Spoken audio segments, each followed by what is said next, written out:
as I stepped into the offices of Era Group that Monday morning. My thoughts were far removed from the realm of love or any semblance of it. At the age of 27, I found myself on the cusp of new beginnings, freshly promoted and resolutely determined. My path clearly defined. At least that's what I had told myself for years. Dating had never been high on my list, especially not with women I liked. Men had always held my affection, that much was undeniable. Yet, as with many truths, clarity often fades in the face of new experiences. The boss was Sloane Maddox. Sloane was not merely beautiful. She possessed a magnetic allure that captivated all who crossed her path. The air in the boardroom crackled with an unspoken intensity, a quiet yet razor-sharp energy that enveloped the room long before she uttered a single word. The men and women in their dark suits, with their clean lines and polished exteriors, seemed to hold their breath, captivated by the presence that commanded attention without effort. Her sharp eyes commanded attention, the kind of woman who inspired those around her to stand a little taller as she passed by. I felt it acutely that morning as I carried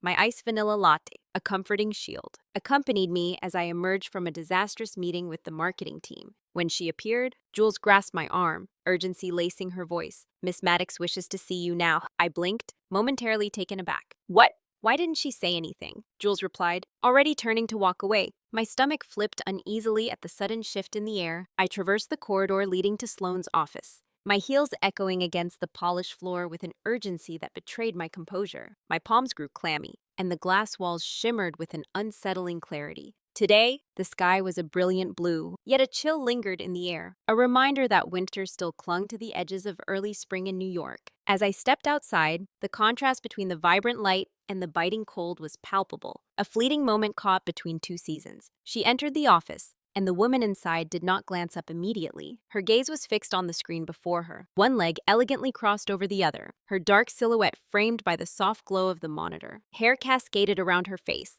forming a deliberate frame, while her icy gray eyes rose steadily to meet his gaze. You're late," she remarked, her tone laced with a hint of irritation. I frowned. Taken aback, "I wasn't informed that I had a meeting with you." Her gaze held steady, challenging me to respond. Her eyebrow arched ever so slightly. "You do now," she said, rising gracefully to her feet and making her way toward me.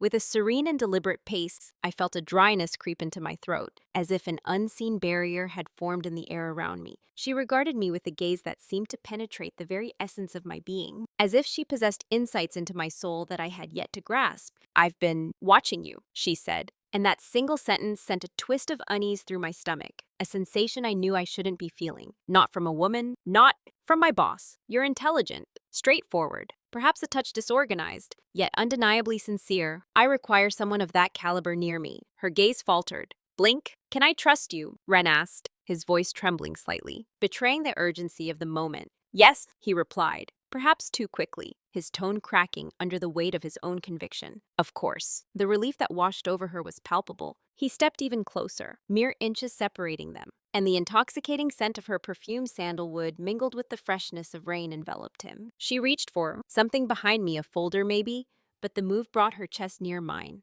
And for a second, my heart did something. An unusual rhythm quickened. My breath momentarily stilled. She halted, her gaze locking onto mine once more. And something shifted in the air, an unexpected turn of events. I had not anticipated her leaning in, nor the warmth of her lips meeting mine. Yet, there it was, a moment that defied all expectation. Her lips brushed against mine, soft and fleeting, a mere second in time, yet it was anything but clumsy. In a moment of bewilderment, I found myself enveloped in an unexpected stillness. Her kiss, deliberate and assured, conveyed a message that transcended mere words, leaving me to ponder its true meaning. It was not merely a question, it was a declaration. And perhaps the most striking aspect, whether it be deemed fortunate or unfortunate, was that I did not withdraw. As she took a step back, a fleeting glimmer danced in her eyes, an intriguing blend of amusement and challenge. She offered no apology. She offered no explanation, telling no one. Her words simple as she settled back into her seat. My mind was a whirlwind. As I exited her office, a profound silence enveloped me, my heart racing with the weight of unanswered questions. What had just transpired? Why did it feel as though the ground had shifted beneath my feet? Did I feel as though I had been struck by a tempest? Why did I yearn for its return? And, above all, what on earth did this signify?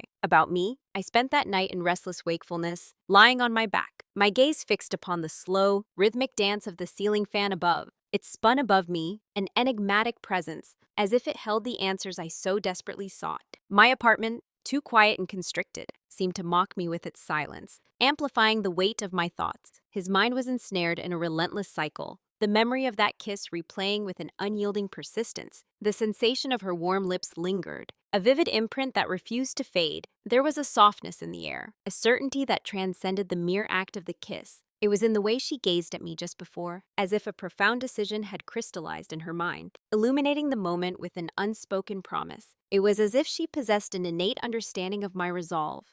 She moved forward with an assurance that left no room for hesitation. I found myself paralyzed, not even attempting to intervene, as the weight of my inaction settled heavily upon me. There were moments when I could have spoken up, when I could have distanced myself from the situation. Yet, I chose not to, and that choice filled me with a deeper fear than anything else. I found myself drawn to others, sharing fleeting kisses that lingered in the air like unspoken confessions. Before men, there were kisses some great, others sloppy and easily forgotten, yet none of them. They lingered with me, much like this one, as my body retained the memory of it. My lips still recalled the sensation, tingled with the lingering essence of it. And what was worse, I found myself yearning for it once more the following morning. Dressed with an unusual care, I found myself pondering the reasons behind my choice.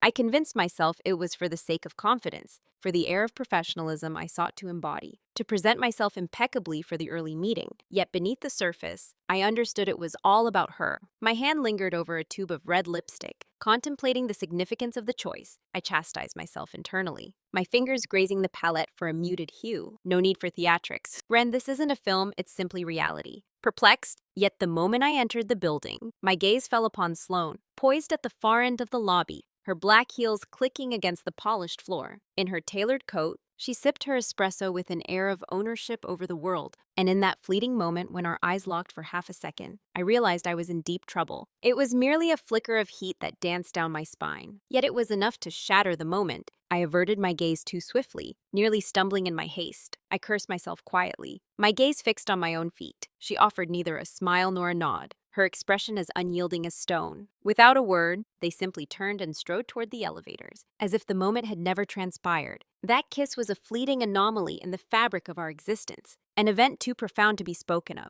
Yet I found it impossible to feign indifference. All morning, I found myself spilling coffee on a memo, misplacing my meeting notes, and uttering something entirely off topic during a crucial discussion. During a brainstorming session with the finance team, I caught Jules casting me a peculiar glance, followed by a whispered, "Rough night." I couldn't help but chuckle in response. With a loud nod, I feigned nonchalance, yet within the confines of my chest, a tightness began to take hold. At noon, the email arrived, a single line announcing the conference. Room 14B, 12:15. My pulse quickened, and a parched sensation enveloped my mouth as I lingered until the final moment, ascending the stairs with my heart pounding so fiercely that it seemed to reverberate within me. She was already there when I arrived, solitary and unencumbered, devoid of files or a laptop.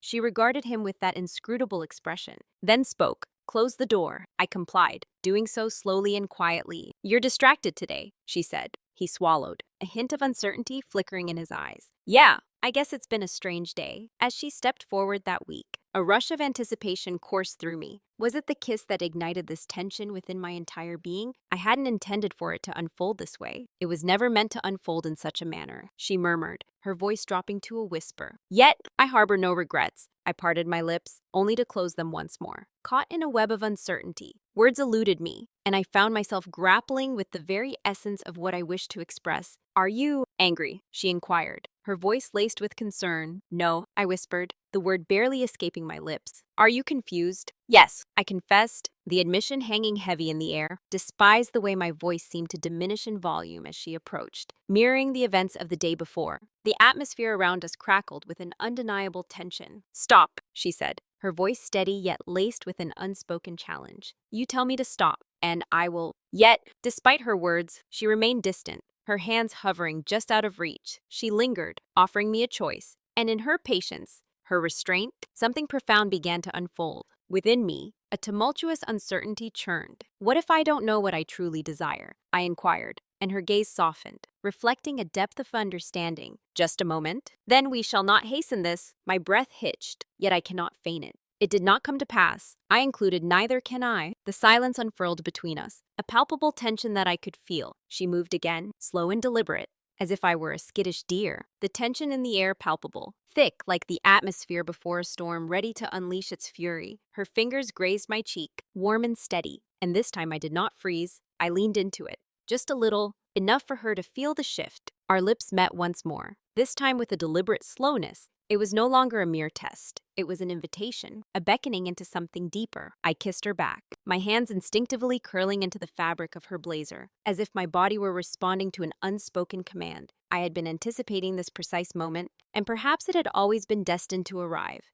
I simply had not recognized it until now. As she withdrew, our foreheads lingered in a delicate embrace. My breath faltered, a tremor of uncertainty coursing through me. In a hushed whisper, laced with fear, she spoke, and I found myself lost in the depths of her gaze. She whispered back, her voice a soft caress that lingered in the air. Yet my thoughts remained consumed by her. As her hand glided down to my waist, a shiver of uncertainty coursed through me. "Then don't," she urged, and I found myself at a loss, grappling with the tumult of emotions that swirled within me. As the afternoon wore on, a palpable shift enveloped me, as if the very fabric of my existence had been subtly altered. I found myself grappling with the sensation that my world had tilted, leaving me to navigate the unfamiliar terrain of my thoughts and emotions. As I traversed the uneven terrain, each conversation felt like a delicate balancing act. Every document I perused and each email I composed seemed to exist in a realm where I was only partially present, caught in a perpetual state of distraction. The other half of me lingered in that room with Sloane, acutely aware of the lingering impression of her hands on my waist, a silent yearning that echoed in the stillness.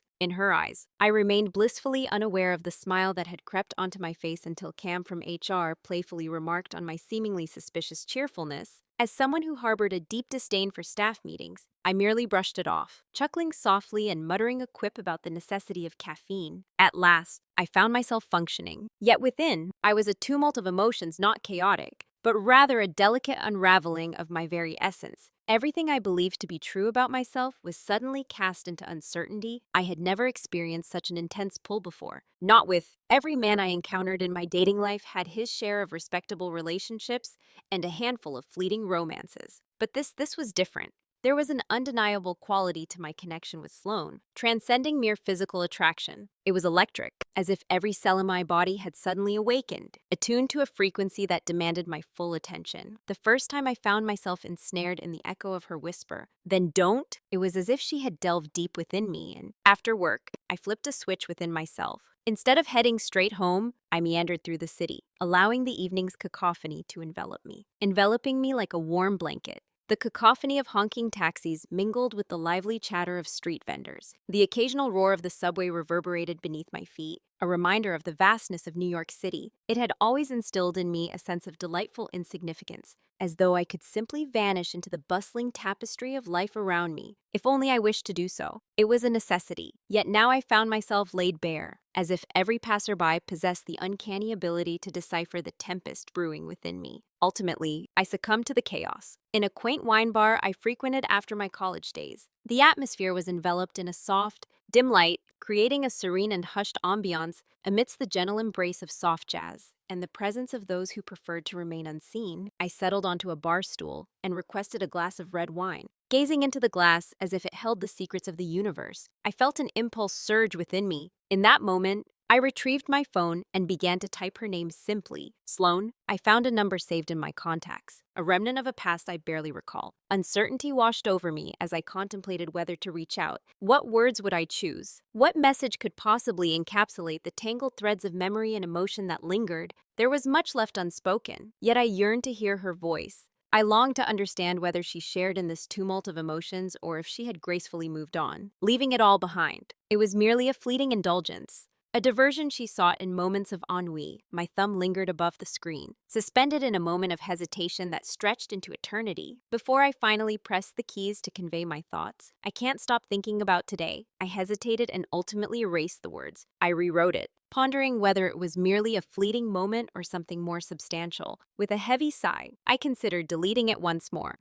I locked my phone and drained the last of the wine too quickly as I made my way home. The city had grown colder, the wind picking up between the buildings, swirling around me like a restless spirit. As I approached my front door, the chill of the buildings pressed against me, compelling me to draw my coat tighter around my frame. Just then, my phone buzzed. and I glanced down to see her name illuminating the screen. In a single heartbeat, my heart surged with a tumultuous blend of exhilaration and hesitation, caught in a moment that defied the simplicity of expression. Just those two words echoed in my mind, and in a moment of fervent resolve, I acted without a second thought. I slipped into something a touch more refined, careful not to appear overly eager. The black jeans hugged comfortably, while the soft sweater draped effortlessly over my frame, striking a balance between casual and polished. A subtle sheen of lip gloss lingered on her lips as she gazed out from her apartment on the Upper West Side. Nestled within one of those modern edifices adorned with an excess of glass, yet lacking in warmth, there was a certain depth to the atmosphere, a richness that enveloped me as I crossed the threshold.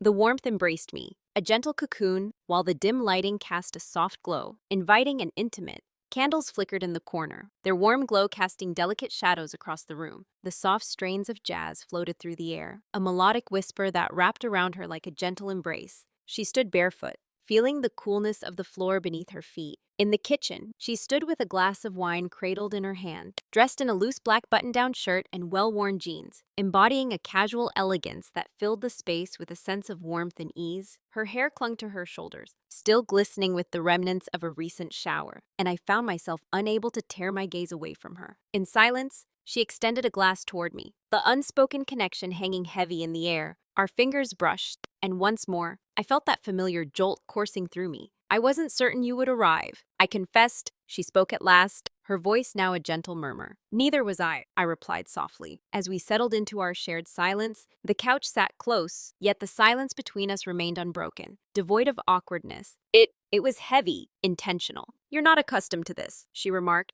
not as if seeking confirmation, but rather as a statement of undeniable truth. In that moment, I nodded, confessing, "I don't know what I'm doing." Her gaze met mine, a silent storm brewing behind her eyes, as if she yearned to voice her thoughts but held back, leaving her words unspoken. My hand moved tentatively, this time brushing my hair behind my ear, and I felt my breath hitch in my throat. She leaned in, her lips brushing against my jaw, then trailing down to my neck, slow and unhurried, as if savoring each moment. It was neither hurried nor chaotic, rather, it unfolded with a deliberate precision, as if she were meticulously discovering the nuances of my being. Breath by breath, as her lips met mine once more, I surrendered to the absence of doubt, the fading of fear. In that singular moment, every label I had ever held onto faded into oblivion.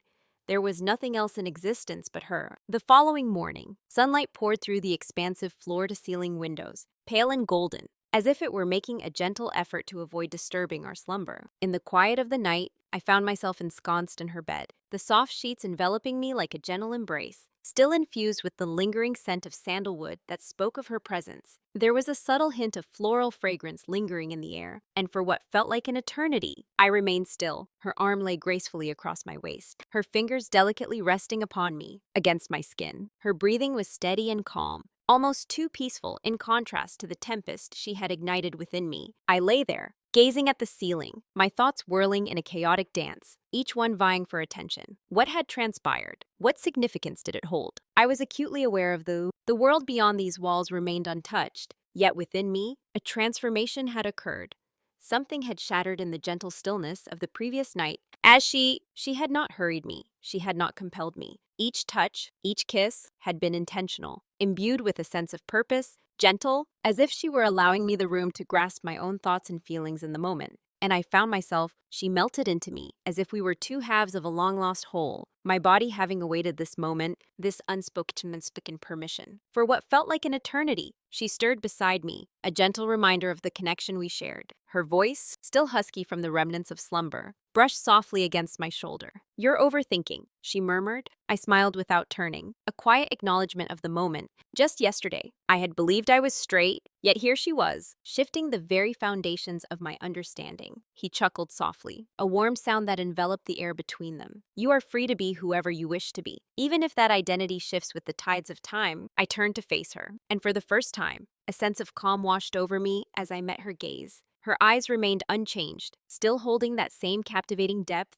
piercing gray, yet softened by the gentle embrace of morning light. I inquired, "What about you? What are we doing?" She sighed, brushing a lock of hair away from my face. Honestly, I had not anticipated this turn of events. I have always maintained a strict boundary when it comes to personal entanglements in the workplace. Yet, here I find myself caught in an unforeseen circumstance. Then you entered my office, a chaotic swirl of coffee in hand and a blouse fastened only halfway, and I found myself unable to look away. I laughed, burying my face into the warmth of her neck. It was an accident, the whole button incident. But in that moment, it felt like a delightful misstep. It was a beautiful accident, she murmured, pressing her lips gently to the crown of my head. Her warmth enveloped me, intoxicating, as if it were a soft embrace that shielded me from the world. Every fragment of my being that had ever experienced uncertainty or solitude lingered just beyond the threshold of this apartment, as if reality itself awaited my emergence. We would inevitably find ourselves reverting to the roles of CEO and employee, a thought that made me sigh. What transpires when we returned to the office? The air thick with unspoken words. She said nothing, and we, too, carry on with our tasks, cloaked in the guise of normalcy, as if nothing has transpired. Transformation had taken place, and in the quiet of our shared moment, I pondered the path ahead. Should she choose to explore it with me? I turned my gaze toward her, searching for answers in her eyes. For a fleeting moment, she hesitated, her voice barely a whisper, laced with trepidation. I do, but I'm scared, she confessed. And in that fragile admission, an unspoken understanding lingered in the air between them, so profoundly sincere that it caused a pang in my chest. She kissed me once more, slow and sweet, like a balm of reassurance. And for a few moments longer, the moments we cherished in that serene realm we crafted together, shielded from the clamor of the outside world, were fleeting. Yet, time is an unyielding force, and before long, I found myself clad once more in my attire, my heels clicking softly against the floor. I found myself poised at her threshold. She leaned casually against the doorframe, wrapped in the comfort of her robe, a playful warning escaping her lips. Don't be, it's rather peculiar, isn't it? She teased, a playful glint in her eye. After all, you're the one in charge. I responded with a nervous chuckle, a mix of amusement and anxiety bubbling within me. You could easily let me go, I added, my voice tinged with a hint of trepidation. If I seem strange, just let me know. I won't, she assured him. But if you continue to gaze at me like that, it's just like that in meetings. I may have to cancel them all. A flush crept across my cheeks as I rolled my eyes, and I departed before she could render me utterly defenseless. Once more, I found myself within the familiar confines of the office, where the scene unfolded as it always had. The incessant buzz of phones, the hurried cadence of footsteps, and the invigorating aroma of freshly brewed coffee permeating the air, with the scent of toner mingling with the bitter aroma of cheap coffee. I found myself adrift in a surreal haze. It was as though I were traversing the ethereal landscape of a dream. Yet one thought anchored me to reality. The memory of Jules lingered like a whisper in the back of my mind, presented me with a folder, her words cascading like a waterfall of deadlines. I nodded in agreement, striving to maintain my composure, to appear unruffled. Yet within me, a tempest brewed. As Sloane glided past me in the hallway, her gaze brushed against mine for the briefest of moments, no smile, no nod, yet that fleeting connection was sufficient to stir something within me. In the solitude of the elevator, flicker revealed all, and as I stood there, I caught a glimpse of my own reflection. The same blazer, the same face, yet there was an unmistakable shift in my eyes. Neither confusion nor uncertainty, but a profound change that spoke of untold stories. Fear gripped me, a sensation that ran deeper than the surface, something profoundly real. I felt myself plummeting, caught in a spiral of uncertainty, questioning whether it all held any semblance of sense or meaning. It mattered not if the conclusion was marked by flames or something exquisite. I was powerless to halt its course. The days that ensued unfolded like a tapestry of uncertainty, traversing a precarious line, harmonizing the mundane with the hidden tempest that had silently established itself between us in the office. Sloane exuded an air of command, sharp-eyed and efficient, maintaining an unflappable coolness. Yet, there were fleeting moments, small and subtle, that hinted at a deeper complexity beneath the surface. Momentary when her gaze would linger on me just a second too long, or her fingers would graze mine as she passed me. Adam? As I gazed upon the document, a surge of energy coursed through me, akin to a jolt of electricity. I endeavored to maintain my composure, striving to remain focused amidst the exhilarating distraction. I must resist the temptation to fixate on her lips during board meetings, to avoid losing my train of thought each time she uttered my name. Yet, it was a challenge. Each moment we spent apart seemed to stretch endlessly, laden with a palpable anticipation, and every instance of solitude we shared felt profoundly significant. In solitude, there was something in the way she regarded me that rendered my knees unsteady. It was a gaze that remained discreet, always hushed, echoing within the confines of an empty elevator. She ventured forth, her footfall betraying a hint of hesitation as she approached the threshold. The late meeting loomed, an unyielding door that, by some twist of fate, remained firmly closed, sealing away the world beyond just a moment too long. A lingering gaze swept across the table, ensnaring my breath in its wake. It was maddening, beautiful, and utterly consuming. As the night descended upon yet another long day, I found myself collecting my belongings when my gaze fell upon her. Poised at the far end of the hallway, in the quiet expanse near the conference room, solitude enveloped us. No one else was present. It was just the two of us. She remained silent, her words unspoken, yet the air was thick with unexpressed thoughts. She gestured toward the door behind her,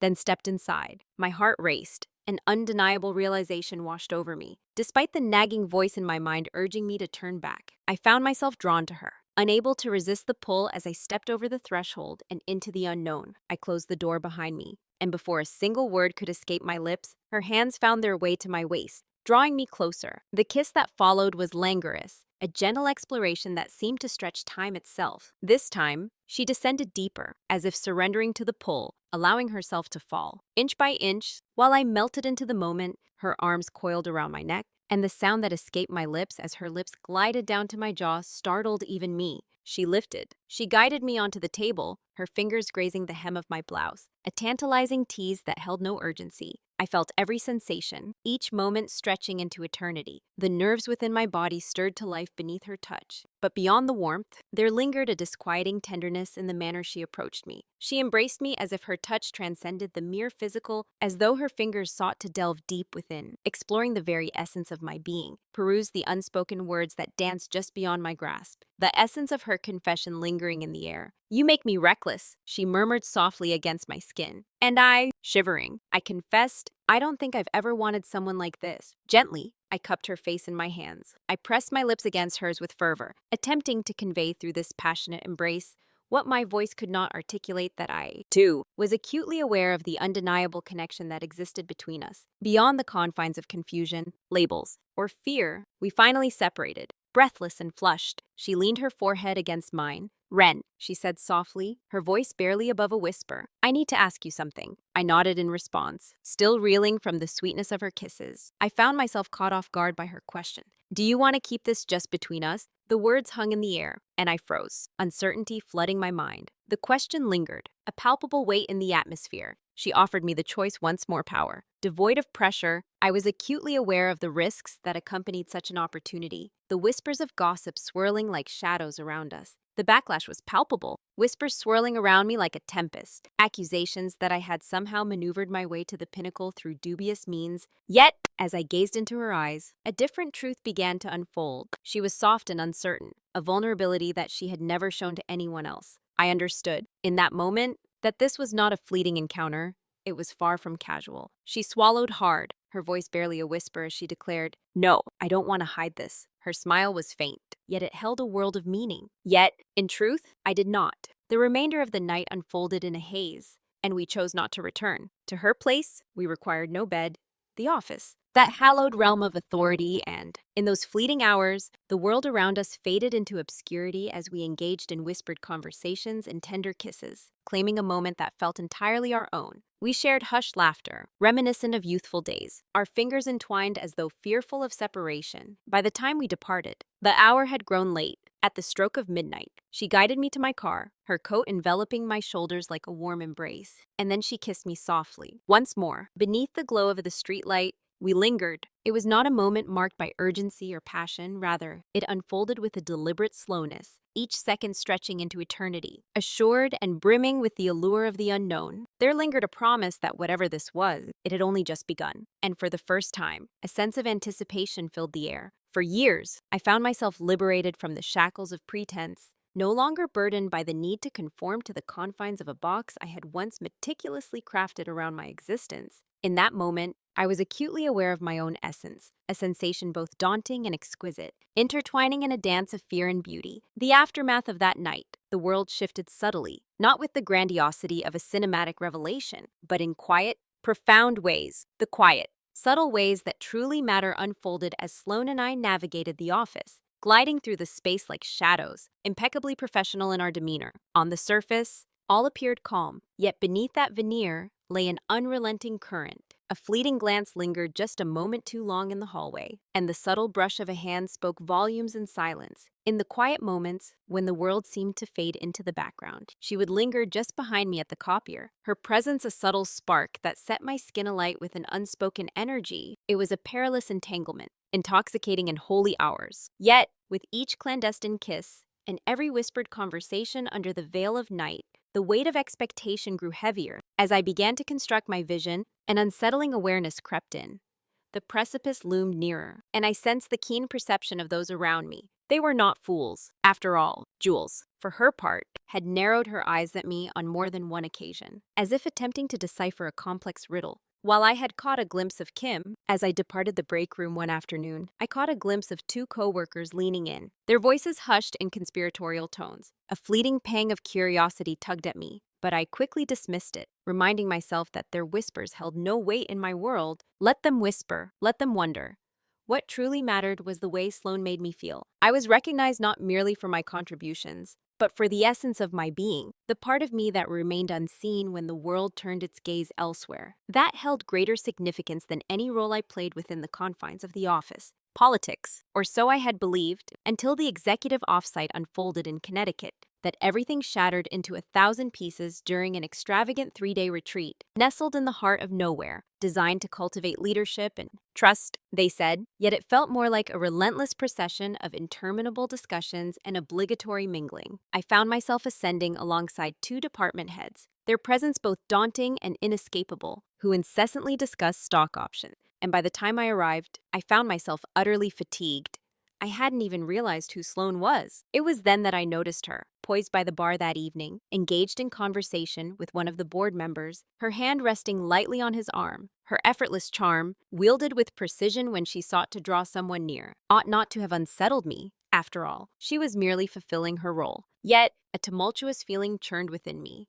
I loathed the ease with which he leaned toward her, the way her laughter danced in the air, as if they were privy to a secret world of their own. As I made my way to the door, seeking solace in the coolness of the hallway, a voice I recognized called out, halting my departure. It was Sloane, her tone laced with an unmistakable hint of jealousy. Suddenly, her voice emerged from behind me, low and inscrutable. "No," I replied, the word escaping my lips with a haste that betrayed my uncertainty. Without even bothering to turn around, I remarked, "You appeared jealous, almost too friendly." My voice was sharp as she stepped closer, her warmth pressed against my back, and I couldn't help but voice my frustration. Is this what it has come to? Am I to be unable to speak to anyone without you by my side? Assuming the worst, I turned to confront her, striving to keep my voice low. "You kissed." As I sat at the conference table last week, the weight of her gaze bore down upon me. She would not allow the pretense of indifference to linger.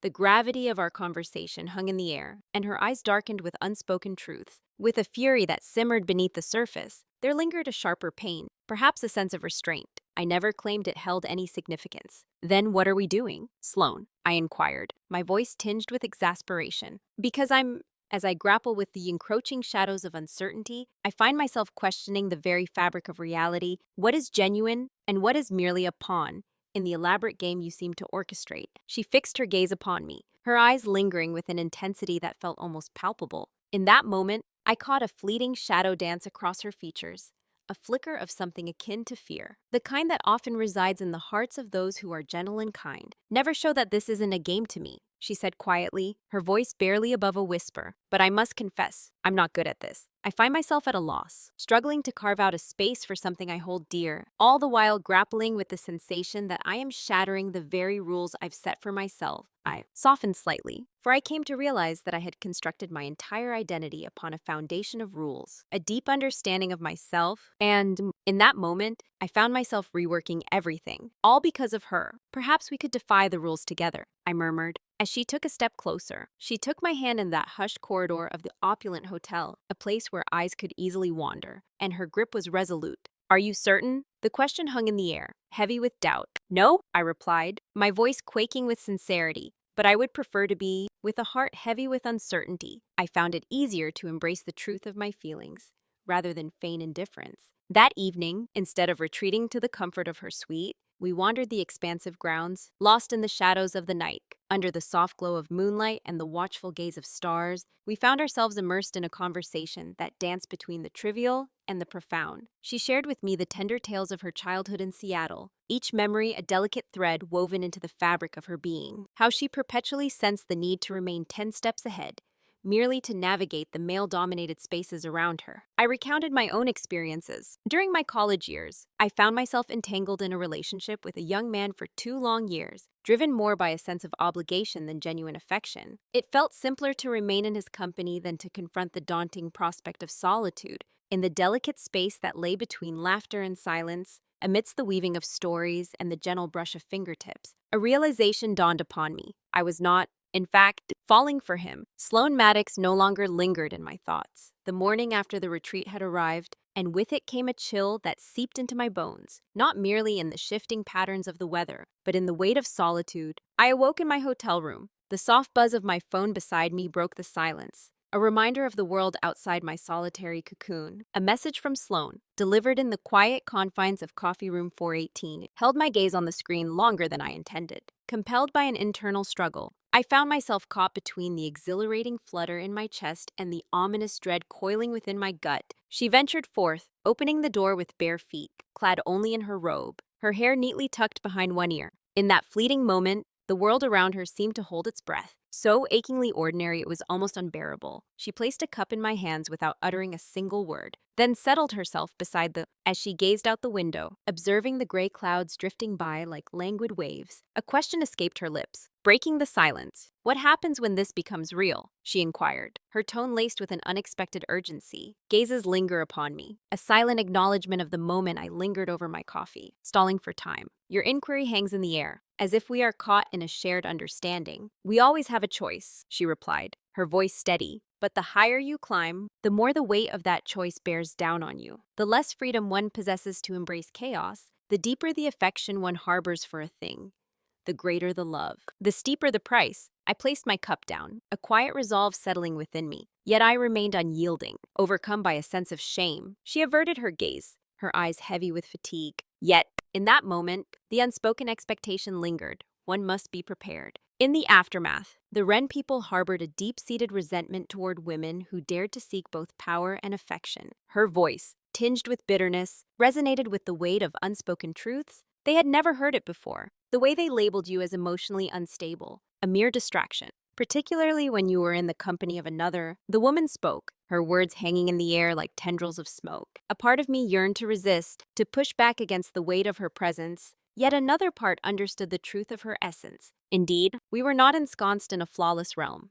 Conversations flowed, and doubts lingered in the air. My promotion, my work, her leadership, it all coalesced in a moment that left my throat tight with unspoken words. I hadn't asked to fall into this tumultuous sea of ambition and expectation. "For you," I whispered, though I did so without regret. She remained silent, merely extending her hand. For my hand, we sat in silence, our fingers entwined, as if that connection were the sole certainty remaining in the world around us. In the office, a subtle shift began to permeate the atmosphere.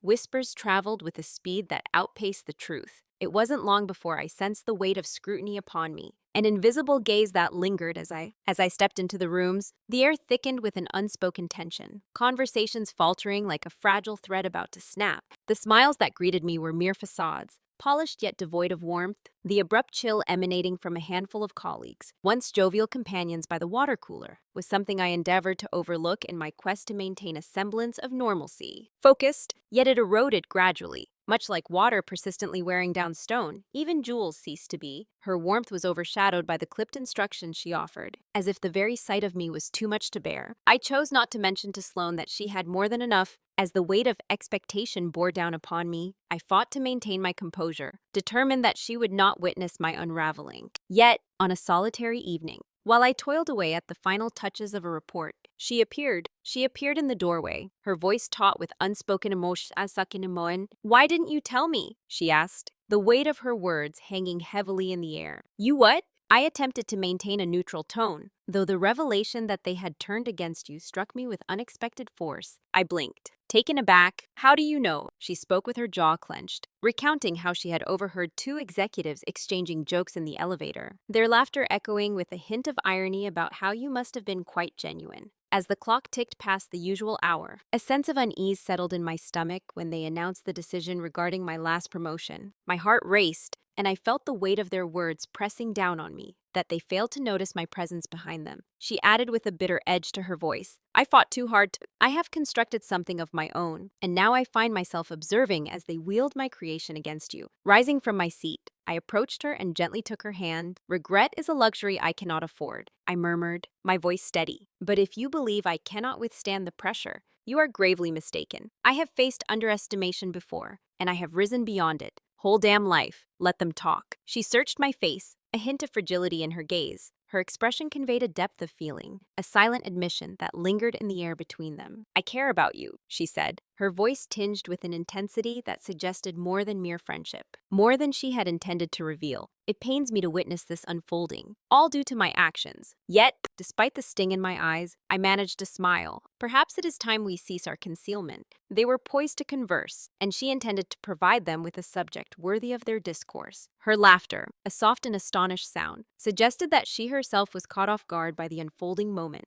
"Anticipate the response. Are you certain?" "No," I whispered. But I refused to return to pretending. In that moment, she kissed me, right there in the heart of the office, where the dim lights cast a warm glow, and the city shimmered beyond the windows. Behind the glass, it was neither soft nor careful. It was a declaration, a cherished, and I pressed my lips to hers with a fervor that spoke of all the emotions I had kept at bay. For I had resolved to no longer allow fear to govern the boundaries of my heart and dictate the love I could embrace in the days that followed. We ceased our concealment, caught in a peculiar blend of liberation and consequence. There was no grand proclamation, no sweeping declaration across the company. A subtle shift in the atmosphere, palpable to all, yet Sloane and I remained untouched by its influence. Hands no longer busy with the tasks of the day, nor stolen kisses in the confines of elevators. We ceased the charade. If she approached my desk, lingering just a moment longer than necessary, the air thickened with unspoken words. Essentially, we refrained from offering justification. If someone happened to notice us sharing a fleeting glance during a meeting, we held our gaze steady, unwavering in our resolve. It was subtle, yet sufficient to stir conversation among the onlookers. Some spoke with cruelty, others with curiosity, while a few merely observed from the sidelines. They lingered on the sidelines, as if anticipating our downfall. Yet we defied their expectations. If anything, we emerged more resolute, our skills honed to a finer edge, and my craft flourished in the process. With an air of composure, Sloane maintained his focus, exuding a sense of tranquility,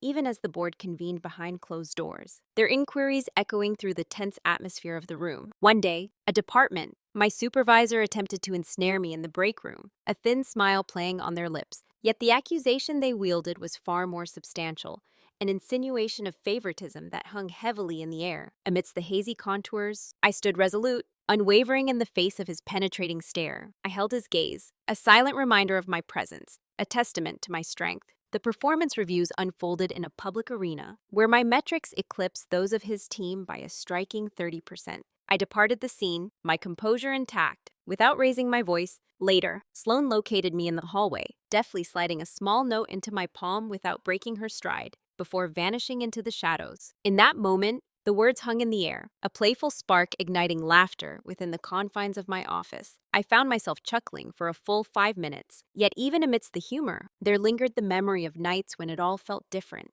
grew burdensome as the murmurs intensified, and the weight of expectation pressed down upon me. An inescapable force. Sloane would grasp my hand and she pressed it to her chest and whispered, "Breathe with me." Yet, I found myself unable to comply, for I found myself unraveling. Yet I placed my faith in her, believing she would be there to support me in moments when I struggled to maintain my own composure beyond the confines of my professional life. We forged a connection that was undeniably authentic, imperfect, and fraught with challenges, yet profoundly real. Together, we prepared dinner in her cozy kitchen. We found ourselves on Fridays, dancing barefoot to the cacophony of dreadful pop songs, while the scent of something charred wafted from the oven. Our Sundays were spent in a haze of contentment, Enveloped in the warmth of those moments, in a cocoon of languid embraces and silent vows, she encountered my sister, who was poised to interrogate. For an hour, I held her gaze, embracing her as if she had triumphed in a silent trial. It was then that I encountered her mother through the flickering screen of a video call. A woman of formidable presence regarded me with an intensity that caught me off guard. "So,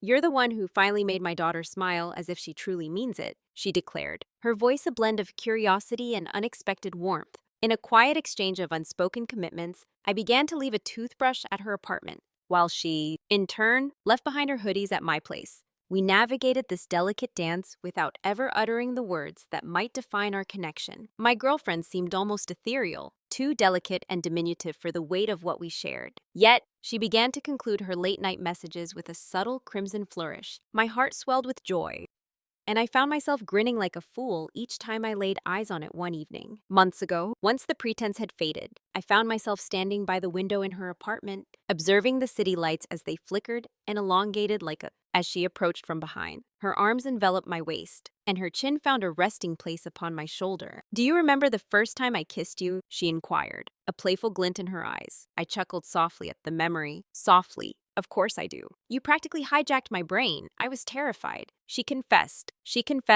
and I turned, a flicker of surprise crossing my features. "You didn't look it," I remarked. "That's my specialty," she replied, a smirk playing at the corners of her lips. Though fear gripped my heart, I wore an air of invincibility as I reached up, intertwining my fingers with hers. "Well, for what it's worth," I began, my voice steady despite the turmoil within. "You have utterly unraveled my entire perception of who I am. I apologize for that," she replied, her smile radiating warmth. "Don't be," I said. I think I needed to be derailed. We stood in silence, side by side, gazing out at the sprawling city before us. And in that moment, in the stillness, a revelation dawned upon me. This was not the conclusion of a journey, nor the idyllic finale of a workplace romance. It marked the inception of a profound journey, one that had been hard-won. We had traversed through flames of fear, faced the weight of judgment, and endured the relentless pressure. Yet, against all odds, we emerged intact. Emerging intact on the other side, I grappled with my own uncertainties. I had never been entirely certain of my path,